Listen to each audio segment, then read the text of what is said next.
Hi, good morning, welcome. It's Wednesday morning. It's the day for breaking through whatever it is we're talking about. And this week we're talking about fear. Have you felt it? I have to say, and this happens every time I bring up a subject, the topic materializes in my life. And it's actually a beautiful thing because it means that I can address it in real time. I can address it in the here and now and share it. So I'm not going to go into the details of my own story of fear right now. I will go into stories that I've heard and been and seen and in clients and other people, and also some of my own. But what's been going on this week is a general feeling of fear, I think, about almost everything. So I won't get into the details because that's going to take the whole day. But what happens when you start to focus on something, and this really goes to show this concept of in a way manifesting things. When you start giving something energy, you sort of feed it and it comes up and you get the chance to look at it. Sometimes you have to look at it. So I really had to, like I suggested on Monday, I really had to personally go in and feel that fear. And it's not that easy. I've done it before, but it's not really hard either once you just do it. But you have to dedicate, or you have to, in a way, just decide to do it, commit to do it. So I don't know if there's somebody here who watched the Monday video, but what I talked about then was that there are all kinds of levels of fear. You have the real fear, the justified fear, because you're facing a real threat. Now, if you were out in the jungle or out in wherever and you met a dangerous animal, you would feel fear and your body would switch off all kinds of mechanisms so that you could run faster. If you meet somebody on a dark street that looks threatening to you, yes, it would be normal to feel fear. But then we have also this fear that we construct by belief systems, patterns, worries about things that actually can be solved, but because we bring in this fear of something going wrong or something happening or not being good enough or what people think or whatever it might be, and we start, what should I say, conjuring up this fear that becomes a stress and a worry and actually affects our body and our mind, our ability to act clearly with a clear intent, our ability to act according to what would really be good for us, for instance, our ability to allow the body to flow freely. As I said, what happens when you go into a state of fear, your body will do things. It will switch off certain mechanisms so that you can have that extra energy for those few moments that you need to run from that tiger and climb up that tree. Now, when we don't, and afterwards, when the danger is over, our nature, our natural state would return, which would be a body in flow, in strength, and a mind sharpened, in focus. But what we do is we tend to not come back to the normal state in our lives, in our world, in our societies. We tend to stay in a state of stress. And what happens is we lose oversight of our options, of solutions. We add tension to our body. Some of the things that happen that they've shown when you go into a state of fear is that your clever thinking or intelligence sort of slows down or switches off. Your body switches off a certain amount of the immune system or of your digestive system, all these things so that you can run faster. Now, if we stay there, that's going to affect our bodies and eventually it can cause illnesses. So, and then we don't want to be afraid of the fear because the fear is actually a mechanism for survival. So we want to embrace it, but maybe also discover when it is that we go into fear when we don't really need to, and how to step out and break through that fear, or break through and step out, so that we can see the solutions, the choices, the way out, and actually maybe even laugh at our constructed fears sometimes, because, or laugh at ourselves. And laughter and humor is a very, very healing mechanism. So if you can manage to laugh at yourself a little bit when you go into these states of whatever it is you go into, try. I mean, it's such a gift. But we can't always do that, and partly because we are stuck in fear. There are other things as well. We have grief, of course, and there's people tend to sometimes go into depression after certain things, which is natural state as well. But we want to find a way through that as well. I'll come back to that topic at a later stage. But any emotion we stay stuck in does affect us in a way that obstructs our ability to live freely, to be strong, both emotionally and physically, to act according to our own truth, our nature, our desires and passions. And it also hinders us from taking action towards a solution. So we talked about the real fear, we talked about the sort of constructed fear, and then you have the collective fear, which we all feel. We felt it a lot in the pandemic, and we can feel it a lot now in our Western world. There's the Russian-Ukraine war, but there are wars and conflicts all over, unfortunately, our world. And one of the reasons I'm doing these things is because I'm very passionate about trying to help people to find their own peace so that we can start to work towards a greater peace. And I'm very passionate about this.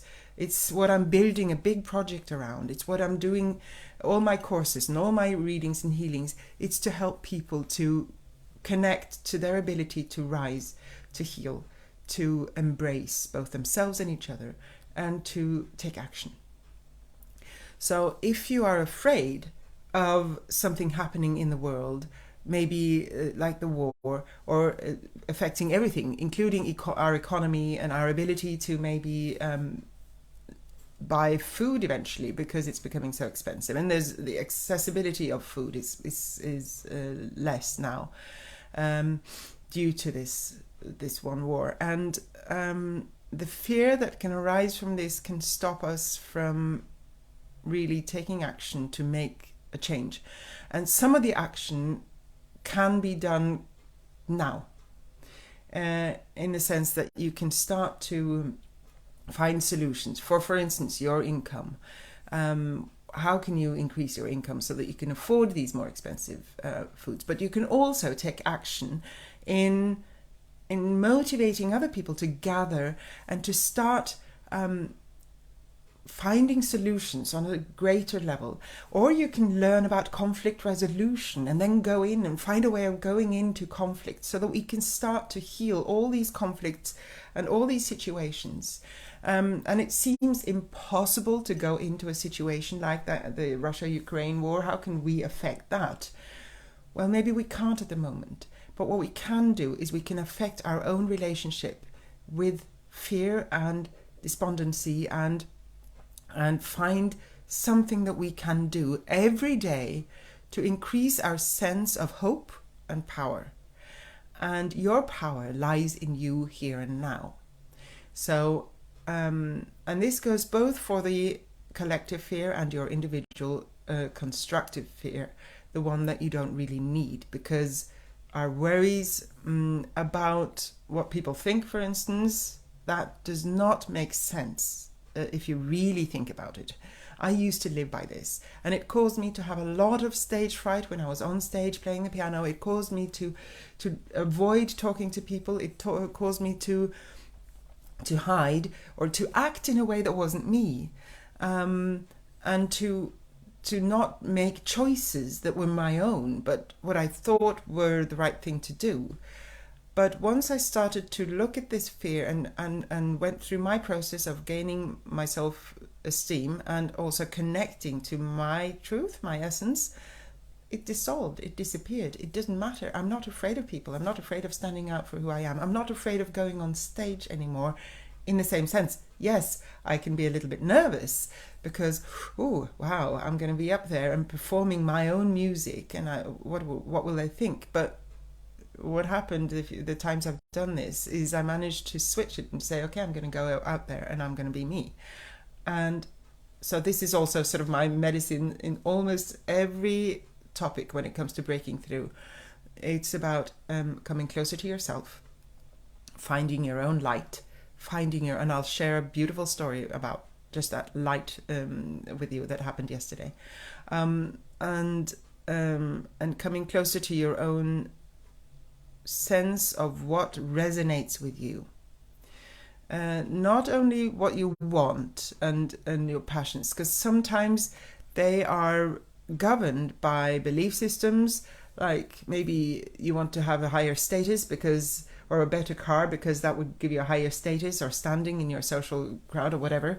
That would be a desire that wouldn't necessarily resonate with your vibration, your truth. So whatever resonates with who you really are, behind all those mechanisms, all those fears of not fitting in, whatever it is, then if you get closer to that, then you have a powerful tool in rising beyond and breaking through your fears. But what happens if you have a greater event happening in your life, a breakup, for instance, and you've been in that family situation for a long time and you don't know what your life's going to look like, and you don't know how to manage on your own. Maybe you've been relying on the partner financially, for instance. Maybe you haven't been working for a long time. What do you do with your kids? Maybe you suddenly find yourself alone with a partner who's not really there for your kid. What do you do? All these fears can come up. But if you get closer to yourself, if you manage to breathe and acknowledge these fears, then you can start to find the solution. You can start to look at the solutions for every problem. And I was shown a couple of weeks ago when I was at the conference in Cannes, I was sharing a fear of my own, and it turns out I had been stacking fears and all kinds of stories that I was telling myself that were gonna, that I was afraid of. And the guide, the coach there, he sort of separated everything I said. He said, okay, that's one fear, that's one fear, that's one fear. You're stacking them. Take one at a time. Are you afraid of not being able to support your son if you lose your job? Are you afraid of what somebody might say if you choose, if you don't do this or that? Are you afraid of whatever it is? Some of these were old fears of mine. And then he set an example to how you could work with it. Okay, if you're afraid of what somebody might think of your action, then tell them. You can either tell them in your mind, or you can face them and say, hey, listen, this is my choice. This is the way I'm doing this. And you just have to accept it because it's me. It's what I want to do. And even just saying this mentally to whoever it is will actually help you, because you start to own your choice. And it doesn't really matter then what the other person, and that fear will not be as, it will not run your choices anymore. So that's one of the exercises I'll get more into detail about that in a minute. I just want to share a powerful, beautiful thing that I was witnessing yesterday. A friend of mine, she asked me for a reading. I do intuitive healings and readings. And what I do is I tune into the essence, and I see the light, and I see the energies, and I see the cords between people, and the connections that are not very constructive between people. I see old patterns, how they can be released. I see their essence, whether they're connected to it or not. I can see that quite clearly. And this time, I've done readings on this friend of mine before, and she's been sort of struggling a bit, not quite trusting her light and it was beautifully, what I saw now was a beautiful light that she has, and I've seen it before, but I haven't seen it as clearly and as large as I had now. So what I saw before was that this her essence was sort of crammed. She didn't let it, her truth, her self, her inner self, who she really is, she didn't dare to let it out, because there were all kinds of stories of not being allowed to be who she was when she was little, or being too much, or all these things that we tell each other. And so she'd started hiding herself. Now, she's been working with herself. She's been meditating, she's done yoga, she's done all kinds of work. She's taken courses, and she's asked for readings. And this time I saw this amazing light in her. She was radiating in such a beautiful way, and so much easier than she had before. There were still some shadows to work on, and there were still some stories to release, and this will probably be part of our story all the time. But what happened, what she told me afterwards, she said, because I said, what do you want me to help you with after I'd seen this? And she said, well, there's something strange happened, because I used to be terrified of speaking to people, and I used to be really affected if somebody I didn't agree with somebody. I would answer them harshly, and they would react to me. Or if somebody didn't agree with me, I would feel fearful. And it's not like that anymore. It's just gone. I just want you to look at is this true? I mean, is this real? And I said, well, if that's what you feel, yeah. But I could see it, because she had started to be herself, and her fears dissolved. Some of them, sometimes, she said, I can sometimes feel it, but they don't have a hold on me anymore. And this is the power of coming closer to yourself. This is the power of really connecting to your essence. And this essence is divine. This essence is what can carry you through your life beautifully if you let it. And it can break through any fear you have if you let it. And it will use the fear that you need in order to escape a threatening situation whenever you need it, in a natural way, and then you can always come back to it. So my challenge to you is to find a way of exploring, of discovering, of looking inward, of finding who you are. And it sounds easy, and sometimes we need help to do this. And I've had help to do this myself, and I help other people doing this. And there are all kinds of ways you can. Meditation is a beautiful thing. If you know how to meditate, or it doesn't have to be complicated. It can be in an instant, 3 breaths every day, and I'll do one at the end of this video. You can find some on the internet, on YouTube, that you follow. Just find the one that resonates with you and try it on. If you do yoga or walk out in nature and feel what it feels like, come back to observing what your experience of nature is, and you start connecting to yourself. And then, of course, what I also talked about on Monday, when you start really acknowledging your feeling of fear in this instance, when you start exploring it, which is, as I said, I sort of had to do that now to try it on, and it wasn't really, like I said, anything specific. It was just more a general feeling of fear, and I was picking up probably collective fear, and then this topic was coming up because I'm talking about it, and I really had to think, okay, what is this? What's it doing to me? Hello, fear, what are you? Sort of speak to it, and you want to evade it. We want to avoid fear, so it's really a little bit of a tricky thing to try and actually face your fear. I mean, literally face it. Imagine you're pulling up your fear and looking at it, or imagine that you're sort of exploring the feeling in your body, because that connects you closer to you, to who you are, to your emotions. Your emotions are part of your language. And so this is a beautiful, powerful, sometimes a little tricky way of coming closer to your essence. And when the emotions are such that we don't really want them, it can be a little hard to decide to sit down and look at them and feel them. It can also be a little hard to actually get a sense of what they do for you, or who they are, what they are, and what they're about.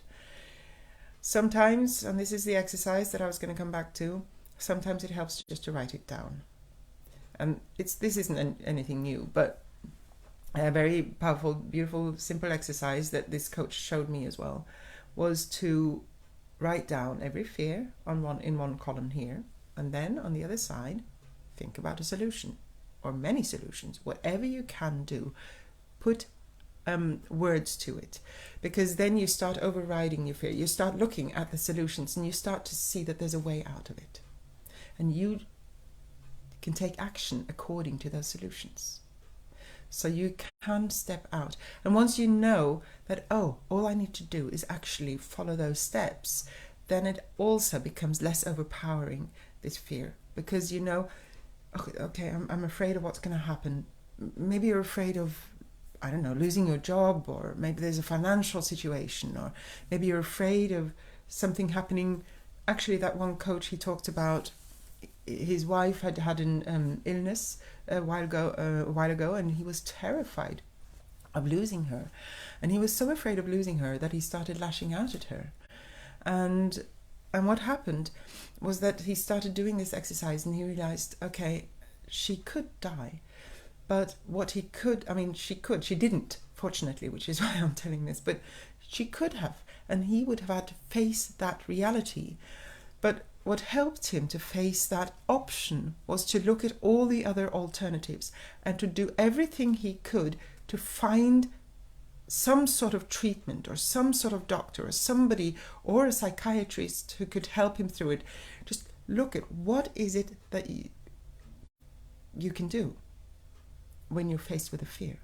Now, fortunately, she survived, but it taught him a big lesson, that there's always a way out of the fear, even if you face losing somebody, or face your own body deterioration. There's the chronic illnesses or autoimmune illnesses. I've worked with a client who has an autoimmune system illness, and she was terrified, and she started to come back to her own power, and she's working to heal. She's not giving up, but she's also doing more. She's working to create a life for herself that works without that fear, and she works to face her fear, and she finds solutions, and she meditates, and she does these things, because when you do things, you don't get paralyzed by a fear. And if something happens that you're frightful of or fearful of, if it does happen, then at least you've spent your time not paralyzed by fear. You've done your bit, and then you relate to what happens.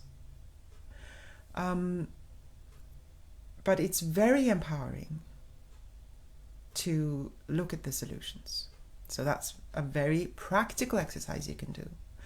And as I said, the coming closer to yourself, exploring your essence, your vibration, who you are, your emotions, acknowledging them. My mantra has become acknowledge, accept, and embrace. Acknowledge your emotions. I'm terrified of this situation. You can say it out loud. You can even say it out loud to whoever you believe is out there, or to somebody, and ask for help to face it, to stand strong, or to see beyond the fear. Prayer is a powerful tool.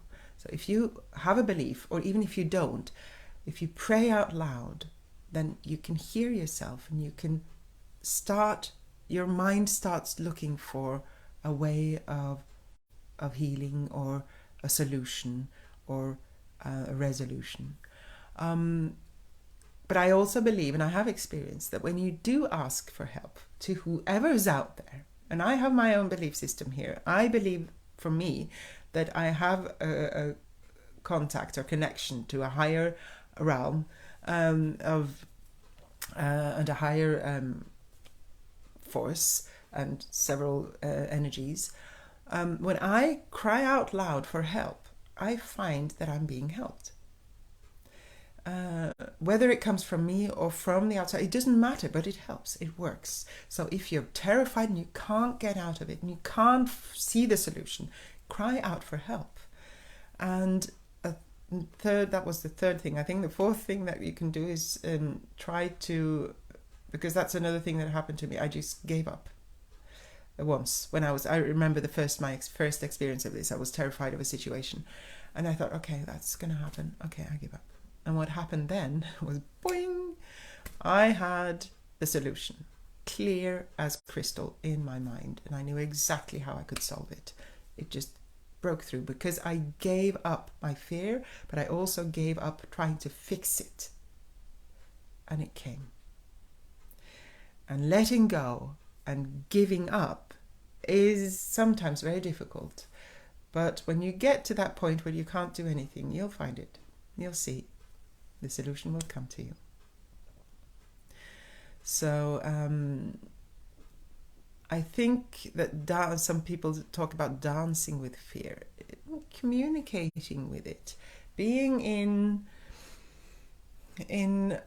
an exchange with that emotion, like any emotion, moving, allowing the fear to move through. Because when you either get stuck in it or you try to evade it, you block yourself and you start putting it in your body and you freeze and we can't think.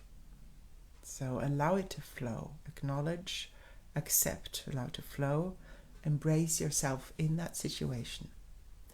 And try either writing down or try letting go, or at least try coming closer to yourself so you can start to shine in your vibration, your light, and you will see that a lot of your fears will naturally start to drop.